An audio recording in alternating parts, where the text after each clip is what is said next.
Hello friends, welcome to exam success funda. Friends, आज की class में हम आर्मी जीएस के प्रश्न करेंगे। तो आइए आज की क्लास शुरू करते हैं राम सिंह यादव की बुक से, अभ्यास पेपर 1 से। राम सिंह यादव बुक जो आर्मी के लिए आती है, उसके सेट पेपर 1 से आज शुरुआत करते हैं। तो आज के सेट का पहला प्रश्न है, अर्जुन पुरस्कार कब दिया जाता है? इसके ऑप्शन है, option A 1952, option B 1961, option C 1965, option D इनमें से कोई नहीं। तो अर्जुन पुरस्कार कब शुरू हुआ था? अर्जुन पुरस्कार 1961 में शुरू हुआ था। ऑप्शन बी सही है।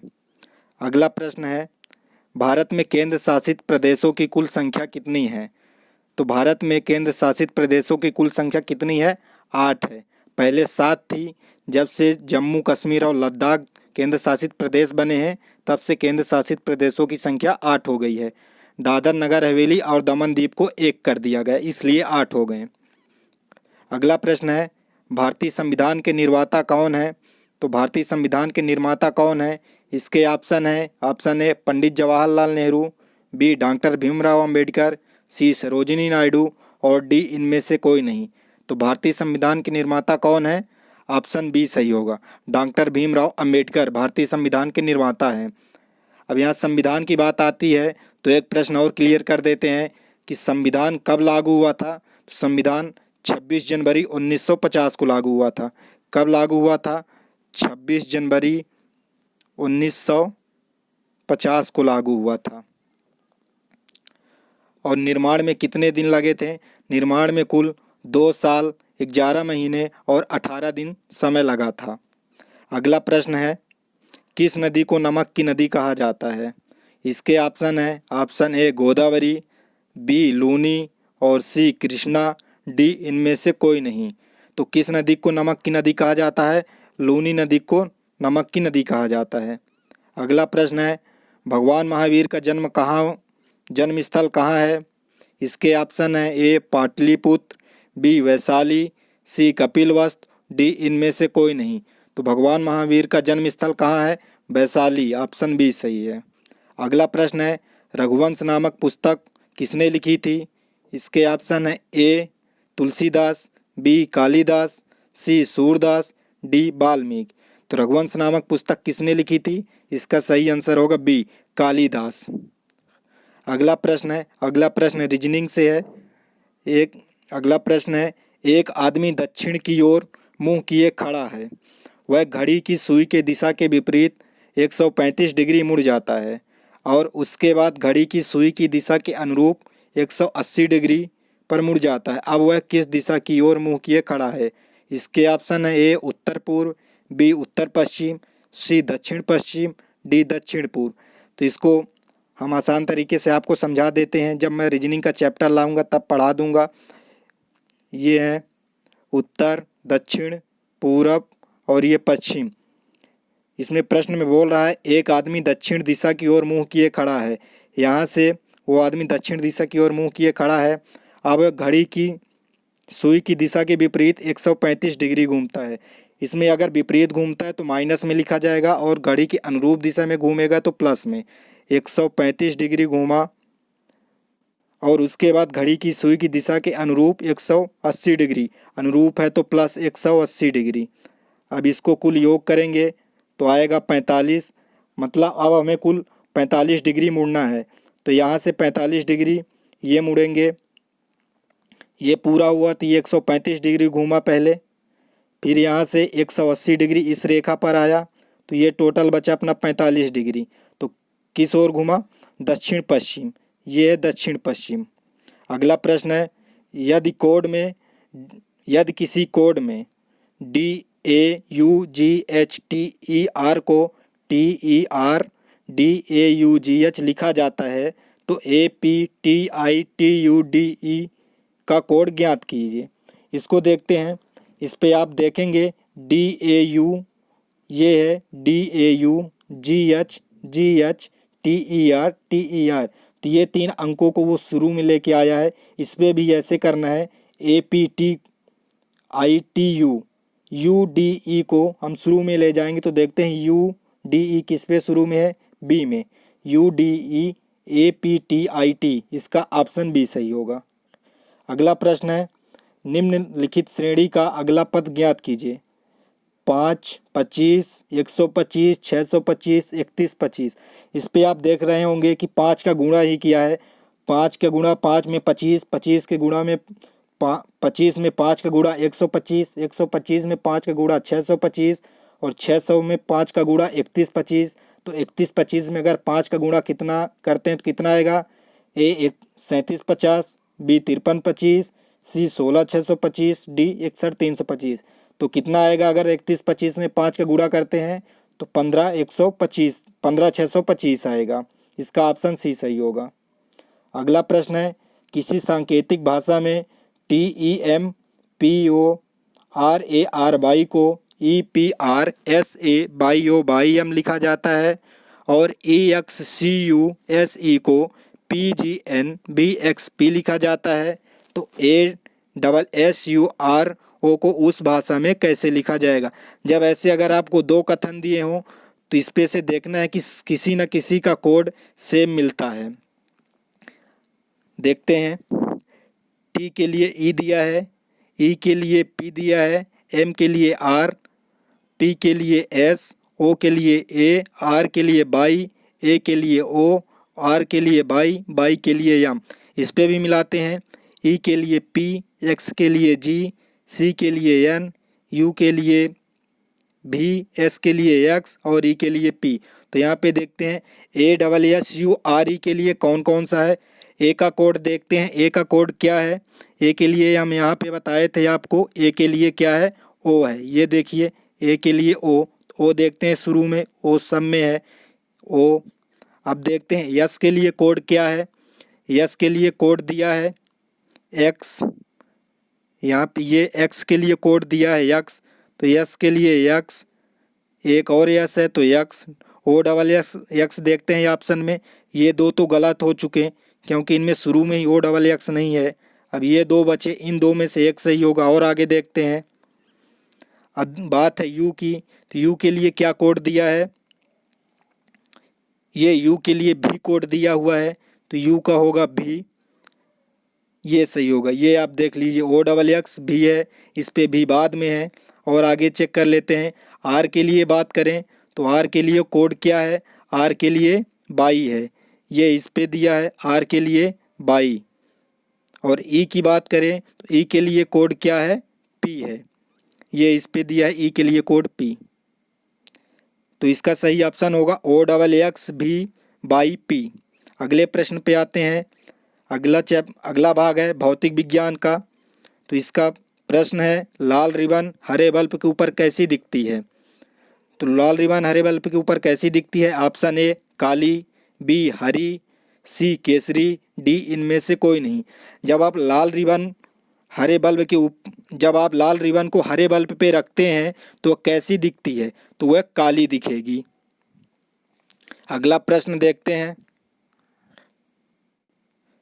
अगला प्रश्न है, किसी ऊष्मा का स्थानांतरण उच्च ताप से निम्न ताप को उसके अणु में वास्तविक द्रव्यमान गति द्वारा होता है। किसी ऊष्मा का स्थानांतरण उच्च ताप से निम्न ताप को, जिसके अणु में वास्तविक द्रव्यमान संचलित होता है। कैसा द्रव्यमान संचलित होता है? संचालन, संवहन, विकिरण, इनमें से कोई नहीं। तो संवहन द्रव्यमान गति संचलित होता है। अगला प्रश्न है, अगला प्रश्न क्या बोलता है? सूर्य से निकलने वाली खतरनाक अल्ट्रावायलेट किरणों को पृथ्वी में जाने से कौन रोकता है? इसके ऑप्शन है ए ओजोन परत, बी एक्सोस्फीयर, सी चुंबकीय मंडल, डी इनमें से कोई नहीं। तो सूर्य से निकलने वाली खतरनाक अल्ट्रावायलेट किरणों को पृथ्वी में जाने से कौन रोकता है? इसका आंसर सही होगा ए ओजोन परत। अगला प्रश्न है, एसआई पद्धति में बिजली की इकाई क्या है? तो एसआई पद्धति में बिजली की इकाई क्या है? A ampere, B coulomb, C ohm, D mu. तो एसआई पद्धति में बिजली का इकाई क्या है? एम्पियर। या तो यहाँ पे बिजली होगा या तो ऑप्शन में विद्युत धारा भी दे सकता है, दो में से कोई। तो दोनों का क्या है? एम्पियर।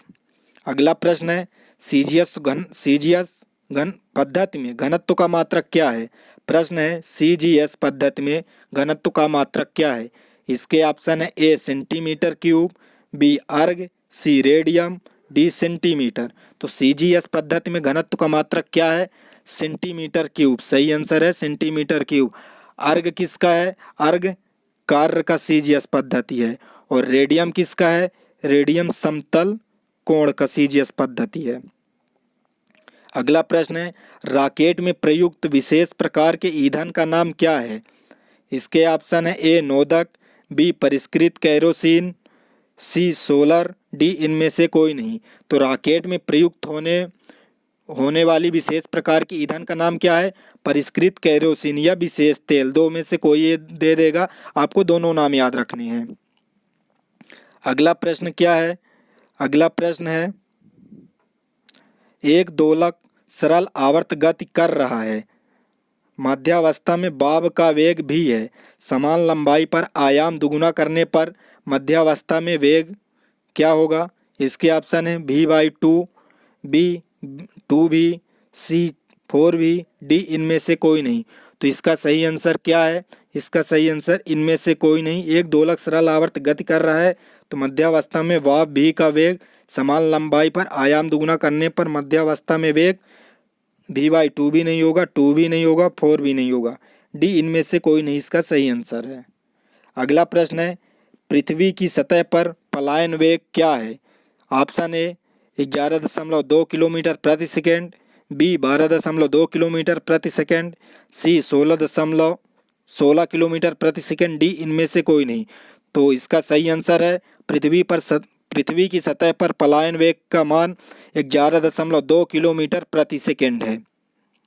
अगला प्रश्न है, गिरती हुई तत्वों की क्या विशेषता होती है? जब कोई तत्व गिरती है तो उसमें क्या विशेषता होती है? देखते हैं।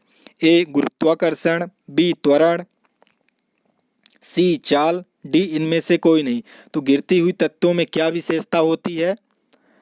ऑप्शन बी सही होगा, त्वरण। त्वरण के कारण कोई वस्तु गिरती है। अगला प्रश्न है, सबसे हल्की धातु का नाम क्या है? इसके ऑप्शन है सोडियम, लिथियम, मैग्नीशियम, इनमें से कोई नहीं। तो सबसे हल्की धातु का नाम क्या है? सबसे हल्की धातु का नाम लिथियम है। लिथियम सबसे हल्की धातु है।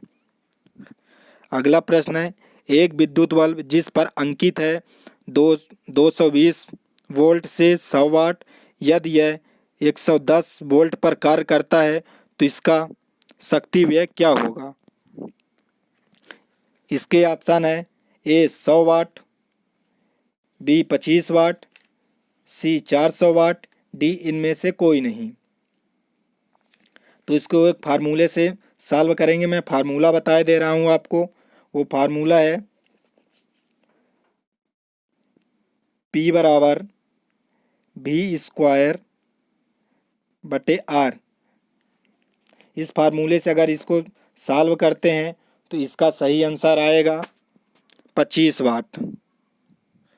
अगला प्रश्न है, डाइन प्रति सेंटीमीटर का यूनिट क्या है?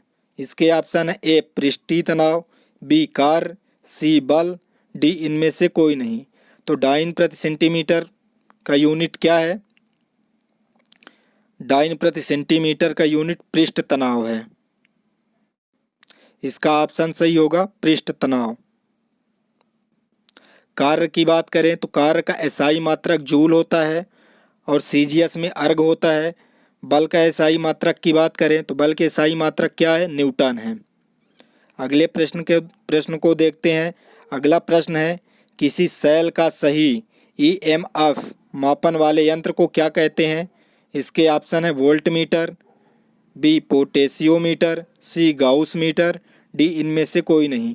तो किसी सेल का सही ईएमएफ मापन वाले यंत्र को क्या बोलते हैं? इसका सही आंसर होगा पोटेशियोमीटर। पोटेशियोमीटर ईएमएफ मापन वाले यंत्र को बोला जाता है। अगला प्रश्न है, दो प्रतिरोध क्रमशः 1 ओम एवं 2 ओम को समानता में जोड़ा जाता है तो प्रतिरोध का संयोजन बराबर है। इसका ऑप्शन है 1/2/1/2, बी 1/2/1/2, सी 1-2 और डी इनमें से कोई नहीं। तो इसका सही आंसर होगा 1/2/1/2। अगला प्रश्न है, नाभिकीय संलयन क्रिया होती है तो किसमें नाभिकीय संलयन क्रिया होती है? हाइड्रोजन बम में, न्यूट्रॉन बम में, न्यूक्लियर रिएक्टर में, इनमें से कोई नहीं। तो नाभिकीय संलयन क्रिया किसमें होती है? नाभिकीय संलयन क्रिया हाइड्रोजन बम में होती है। अगला प्रश्न है रसायन विज्ञान से, इसको देखते हैं। अगला प्रश्न है परमाणुओं में एक जैसा होता है तो उसको आइसोटोप्स बोलते हैं। परमाणुओं में क्या एक जैसा होता है तो उसे आइसोटोप बोलते हैं।